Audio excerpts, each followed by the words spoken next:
Maman Damari célèbre Oui. c'est un an aujourd'hui. Oui, c'est son anniversaire. Merci d'y penser, docteur. On en a dit comme si c'était avec. J'ai dit, mais j'ai voulu dire ce matin, c'est comme ça qu'on dit. Avoir pas le corps. Même pas. Alors, Maman Damaris, vraiment happy birthday. Happy birthday. Merci beaucoup, beaucoup de grâce, de longévité surtout. Merci d'avoir porté dans votre sein cette belle créature à mes côtés, qui a vraiment la main sur le cœur, ça il faut le dire. Merci, docteur. Vraiment, merci beaucoup. Et je ne peux que vous souhaiter la longévité. Qui dit longévité, ça va avec tout. C'est la santé, c'est tout, la prospérité et tout. Vraiment beaucoup de grâce, beaucoup de bénédictions. Quand une mère accouche une marche, elle est quoi? Elle est maman feu. Merci, docteur. En fait, maman n'a pas voulu célébrer cette année, donc elle n'a pas voulu d'annonce, mais le docteur Larry a noté ça quelque part. J'ai noté, voilà. Attention, je suis très. On va sauf que célébrer ça. Très touchant, on va que célébrer. Voilà. Merci beaucoup à vous pour ces vœux. Hein. Alors, voilà. Charlie demandait déjà, avant de souhaiter joyeux anniversaire à Maman Damaris, c'est quoi la poliomyélite? Voilà, on célèbre aujourd'hui la journée mondiale lutte contre la poliomyélite. C'est vrai qu'on entend parler quand tous ces équipes-là passent. Ça, il faut dire aujourd'hui. Okay. Avec cette politique de porte en porte, on se pose beaucoup de questions. Okay. Pourquoi? Voilà, c'est pour toucher davantage. Ça, il faut le dire ainsi, beaucoup la population, parce qu'il faut dire qu'il fut un temps où des gens fuyaient. D'ailleurs, même jusqu'à aujourd'hui, il y a des gens qui fuient, qui refusent la vaccination. Okay. Et on ne sait pas pourquoi, pour quelle raison. Alors, il faut dire qu'aujourd'hui, on célèbre cette journée mondiale, la lutte contre la poliomyélite. Il faut dire que maladie vraiment contagieuse, mortelle, ça il faut le dire ainsi, mortelle, ça il faut le dire. Alors, c'est une maladie virale, contagieuse, qui concerne beaucoup plus les enfants, de moins de 5 ans, ça il faut le dire. Aussi les adultes, pour tous les adultes qui n'ont pas été immunisés. Ça, il faut dire que vous êtes également exposé à la poliomyélite. Voilà. C'est vrai que moi, quand on entend souvent parler de poliomyélite, on a l'impression que la plupart des handicapés là sont atteints de poliomyélite. Oui, c'est vrai que vous avez parlé de ceux qui sont concernés, mais comment se manifeste la poliomyélite? Voilà, il faut dire que les symptômes sont semblables à ce qu'on appelle la grippe, les symptômes de la grippe. Ça veut dire que douleur articulaire, fatigue, céphalée, nausée, perte d'appétit, fièvre. Voilà généralement comment, parce qu'il faut dire que nous avons deux formes. La forme non paralytique et la forme paralytique. Ça, il faut le dire ainsi. Alors, voilà comment les symptômes se manifestent. Et du coup, il faut être très attentif parce que justement, comme c'est semblable à celle de la grippe, vous pourrez passer à côté de la plaque. Surtout pour ces mamans qui ont des enfants à la maison, on va dire non, c'est le palu. C'est le palu. Non, à chaque fois que nous avons ces symptômes, le plus souvent, tout compte fait, vous connaissez ma chanson, il faut aller consulter. Ça, c'est important. Qu'est-ce qu'on consulte alors? Il faut rencontrer un médecin. Tout médecin peut, tout médecin généraliste peut diagnostiquer la poliomyélite. Qu'est-ce qui cause la polio? Voilà, polio, elle est virale. C'est un virus. Polio, c'est virus et non bactérie. Voilà, nous avons donc pas d'infection. Oui, c'est vrai, c'est une maladie infectieuse. Mais le germe responsable, c'est un virus. Ça ne se transmet pas. Ça se transmet. De la mère à l'enfant? Contagieux? Non, pas de la mère à l'enfant. Pas héréditaire? Non, pas héréditaire. Pas héréditaire, d'accord. Alors, il faut dire que ça se transmet par les aliments. Oh là là. Bien évidemment, ça se transmet par les aliments, par l'eau souillée, aussi par une personne infectée. Et aussi par ce qu'on appelle les matières fécales. Ça veut dire que si vous faites les selles et que vous ne lavez pas bien les mains, ou encore tout ça, ça pourrait justement, vous avez une mauvaise hygiène. Une mauvaise hygiène. Il faut toujours laver les mains. Il faut toujours laver les mains, laver également les légumes et tout, les aliments bien. Voilà, ça c'est important. Laver les mains au savon. Au savon. Et appliquer du gel hydroalcoolique. Voilà, il faut dire, la précision c'est bien parce qu'on a comme l'impression que depuis que la solution hydroalcoolique est sortie, parfois il y a même le savon, on laisse le savon, on dit que non, on a dit la solution. Faites très attention. On a dit la solution, c'est quand il n'y a pas de savon. On se trouve dans une situation où il n'y a pas, mais le savon reste et demeure. La meilleure, ça tue. Parce que pendant le corona, les gens lavaient les mains avec le savon et mettaient encore le gel. Non, le corona est fini. Le corona n'est pas fini. C'est vrai qu'il y a des gens qui marchent encore au cache-nez, mais bon. Non, le corona n'est pas fini, ça fait pas fini, mais bon. C'est comme une maladie normale. Tout à fait. Oh, corona. Un peu comme Ebola et tout. Tu nous as fait. Donc, parlons de la transmission du virus. Oui, nous l'avons dit là, ça se transmet, c'est contagieux autrement, ça il faut dire, parce qu'il faut dire que c'est un virus sauvage d'ailleurs. Les scientifiques en ont qualifié de sauvage. Virus sauvage parce qu'elle est mortelle.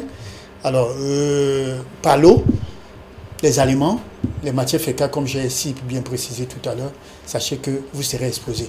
Et aussi par des personnes qui sont déjà malades, ça veut dire infectées, pourra vous transmettre. Voilà. C'est-à-dire des personnes qui ont déjà une immunité faible. Oui, une immunité. Quand vous n'avez pas d'immunité, ça veut dire que forcément vous devez être exposé. Voilà. Ok. Les complications? Les complications, oui. Ça, nous l'avons vu à l'image quand je le voyais ce matin, quand Patrick faisait le reportage sur la presse, justement. Nous avons vu à l'image tous les enfants avec des béquilles. Ok. Vous voyez, c'est triste de le voir. Voilà, ça c'est triste. Voilà généralement ce qui arrive quand rien n'est fait. Ça, il faut le dire. Quand je dis rien n'est fait, ça veut dire quand on fuit la vaccination. Voilà, nous pourrons avoir des enfants qui vont finir. Ça, il faut dire que c'est définitif. Cet handicap-là, même le kiné, même le plus grand kiné, ne peut pas résoudre le problème. Ne peut pas résoudre le problème. Pour ne pas dire même l'opération. Okay. Ça, c'est définitif, cet handicap. Vous allez finir. Et ça, c'est pour ceux, je dirais même, qui ont la grâce. Parce que d'autres vont mourir. Quand je dis mortel, d'autres meurent. Puisqu'il faut dire que c'est le système nerveux. Alors, nous avons comme complication également ce qu'on appelle la méningite. Et nous tous, nous savons ce que c'est la méningite. C'est mortel. Alors ça, voilà des complications. Ça, il faut dire vraiment, parfois irréversible. C'est vrai que la méningite aujourd'hui, la prise en charge, elle est, voilà, elle est réussie, ça il faut le dire ainsi. Mais pour ce qui est de l'handicap, la paralysie, non, on ne peut plus rien. Même en Europe, comme on dit souvent, il faut faire même en Inde. Oui, même en Europe. Sauf miracle de Dieu. Sauf miracle de Dieu. Ce qu'il faut dire aussi que la poliomyélite, ce n'est pas un problème africain. Parce qu'on a comme l'impression, quand on voit ces femmes passer, c'est l'équipe qui passe pour la vaccination, on dit, vous venez encore nous tuer avec cette histoire-là. Non. Même en Occident, des gens ont été touchés par la poliomyélite. Ça, il faut le préciser. Comme le coronavirus. La maladie n'a pas de frontières. La maladie n'a pas de frontières. On peut prévenir quand même, docteur? La prévention passe essentiellement par ce qu'on appelle la vaccination. Seule la vaccination. Oui. Tout le monde devrait se soumettre à la vaccination. Voilà. Mais docteur, je crois qu'il faut une véritable campagne autour de ces vaccinations, hein, parce que quand vous regardez la relation qu'il y a entre les gens qu'on est censé vacciner et ceux qui viennent vacciner, vraiment, ça va parfois, c'est fort, hein, on les chasse carrément. Est-ce qu'aujourd'hui, ce n'est pas le fait que les populations ne fassent plus confiance? Je ne sais pas, parce que là, c'est très compliqué. Non, ce n'est pas le fait, ce n'est pas la confiance. Je voulais dire tout simplement, c'est parce qu'ils ne sont pas sensibilisés. Parce qu'il faut connaître la maladie. Aujourd'hui, on parle de poliomyélite.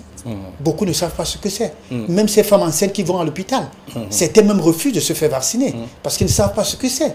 Je crois que quand on sensibilise et qu'on puisse surtout parler des complications, une maman ne serait pas fière de voir son enfant finir dans une chaise roulante ou bien avec des béquilles. Non.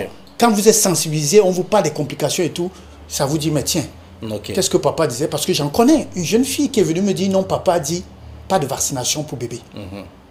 Il ne veut pas entendre. Je dis bien le papa, ce n'est pas le papa du bébé, mais le grand-père. Mais on a vu des bagarres dans les écoles. Hein. Tout à fait. Des parents qui sont arrivés dans des écoles parce qu'on a vacciné leurs enfants. Parfois pour des raisons doctrinales aussi. Oui, donc voilà, il y a beaucoup parents qui disent non.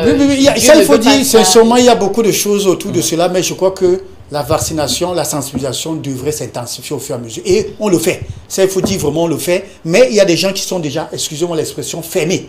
Fermés, non, c'est pour nous tuer, voilà, et tout, et on refuse. Ça veut donc dire qu'il faut davantage outiller les personnes qui viennent proposer des vaccins. Tout à fait. Ça, c'est aussi important. Il faut des pères éducateurs. Des pères éducateurs, ça c'est tout à fait, ça c'est important. Je crois qu'une équipe devrait d'abord passer avant. Pour que vous ne vous levez pas, on cogne le portail directement, vous voyez des gens avec des seringues et tout, ça prête à confusion. Donc, il faut qu'une équipe passe et qu'on dise que non, tiens, la semaine prochaine, une campagne contre tel va se présenter et voilà, soyez réceptifs autant pour moi et tout, je crois que ça va marcher. Vous refusez les vaccins, mais vous acceptez les moustiquaires. Vous êtes les mêmes gens, non? Et on discute même pour les moustiquaires. Charles, vous êtes tellement... j'aime franchement ce côté de Charles. Alors, peut-on en guérir, docteur? Non, malheureusement, ça il faut le dire, on ne peut pas en guérir. Il n'y a pas jusqu'ici, présentement, de traitement contre la poliomyélite. Docteur, j'ai échangé il y a quelques jours avec un jeune dans le cadre de la Fondation Péniel. Il se prénomme Valérie, il souffre de polio. Alors il m'a dit qu'il ne présentait aucun symptôme et il n'a même pas fait la maladie. Tout à fait. Alors, est-ce que c'est pas paradoxal? Non, voilà, j'ai l'habitude de vous appeler assistante. Ça, il faut dire que c'est vrai que le temps que nous avons, nous ne pouvons pas suffisamment être là-dessus, mais il faut dire qu'il y a une forme asymptomatique. Les symptômes peuvent ne pas se révéler. Oui. Oui, ça, il faut le dire aussi. Non, c'est pas mystique parce qu'il pleurait. Non, c'est pas mystique, sauf nous avons un diagnostic. Et ça passe par des examens, ça passe par des examens sanguins. Voilà pourquoi j'ai dit, généralement, ça peut prêter à confusion. C'est un céphalée. Ça passe inaperçu. On donne du para et ça s'arrête. Pas de symptômes, pas de maladie. Voilà. Et puis, et après, on commence justement à remarquer une douleur articulaire. C'est-à-dire parce que la paralysie, c'est beaucoup plus les jambes. Les jambes, ok. Parce que vous avez vu à quel âge, ça commence à se tordre. Vous voyez l'enfant qui grandit et voilà comment, justement. Et pourtant, il faut dire qu'il y a eu des symptômes, mais qui est passé inaperçu, c'est-à-dire négligeable, ça il faut le dire ainsi. Ça commence à partir de quel âge? Non, mais normalement, quand on est bébé, 2 mois, 3 mois, 4 mois, vous êtes exposé. Voilà pourquoi la vaccination, femme enceinte, 2 mois, 6 mois, 12 mois. Nous avons 4 doses. Et il faut respecter. Vous ne devrez pas, oui, vous ne devrez pas, je veux dire autant pour moi, sauter. Quand vous sautez, vous devez justement faire ce qu'on appelle le rappel. Voilà. Okay. Wow. Ok, on sort par un conseil, non? Voilà, le conseil que je peux donner ce matin, c'est une journée de sensibilisation, ça il faut le dire ainsi. La maladie existe, ça continue à faire des ravages, parce qu'il faut dire que, je vous l'ai dit, chez les Blancs, on a arrivé à éradiquer, ça il faut le dire ainsi. Mais les choses traînent encore. En Afrique, ça, je ne voudrais pas citer le Cameroun, traînent encore, tout simplement pourquoi? Parce que les familles ne sont pas, les gens ne sont pas réceptifs. Mais il faut dire que la maladie continue à faire ses ravages. Et ça, je voudrais m'adresser particulièrement aux femmes enceintes. Oui, c'est vous qui portez, c'est vous qui fabriquez votre bébé. C'est vous qui nous donnez des enfants. Donc, vous devrez prendre cela au sérieux et faire vacciner vos enfants. Et vous faire vacciner également, parce qu'il y a des vaccins pour femmes enceintes. Le vaccin contre la poliomyélite n'affecte en rien le développement du bébé dans votre ventre. Ça, il faut le savoir. Nous avons des vaccins qui sont contre-indiqués pour les femmes enceintes, mais nous avons des vaccins également dont vous devez. Et il y a une équipe pour ça, pour mieux vous sensibiliser quand vous allez lors des consultations prénatales. Voilà. Merci, docteur.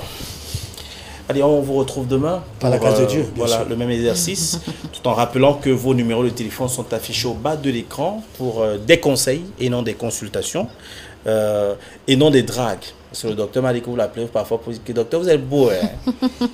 Voilà. C'est normal.